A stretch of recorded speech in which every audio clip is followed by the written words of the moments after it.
I became lactose intolerant my senior year. We went to Italy and seeing the Neapolitan pizzas made fresh but with real mozzarella, and I couldn't eat it, was just heartbreaking. So I wanted to be a part of that. I wanted to make pizzas that I could eat, the same type of authenticity or as close to it as possible. I found this lactose-free cheese and I decided that I want to buy a pizza oven and I want to be like a true Italian Pizzaioli.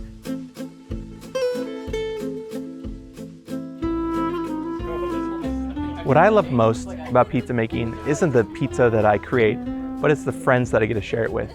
Being a fourth year medical student, it's not always easy to keep up with friendships, but there are times where we get to take a break, and I like to do that on Friday nights. I usually get my friends together. We sit around the table and I fire up the pizza oven and I create a meal that we can all share.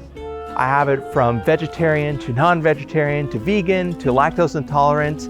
I have everything as possible to really make pizza open to everyone. Traditional Neapolitan pizza is simple. All it takes is flour, water, yeast, and salt, but it's how you combine it and how you ferment it and really how you are able to top it that makes it so memorable and so amazing to eat. Had a blast with my friends creating unique flavor toppings like mango pickle, fresh imported from India. Sometimes it's a little spicy for my friends, but it's always good to give them a new flavor profile. I've had friends that want to try different types of Japanese dishes. I've had friends that wanted to try kimchi on it. When I first got my pizza oven, I thought I'd just be able to go in there and make a great pizza. Well, I quickly learned that is not the case. There's a reason people spend years learning how to perfect a Neapolitan pizza. And I thought I could do that all after watching a few YouTube videos. It was sadly not the case.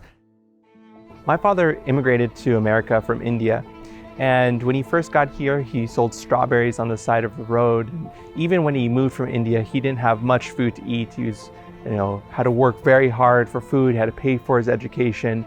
But one thing he always shared is that you always want to share food with those that you care about, your friends, your family members. And that's something that I really took to heart. Being able to do that myself with pizza making is just absolutely spectacular. Something I hope to do long into the future.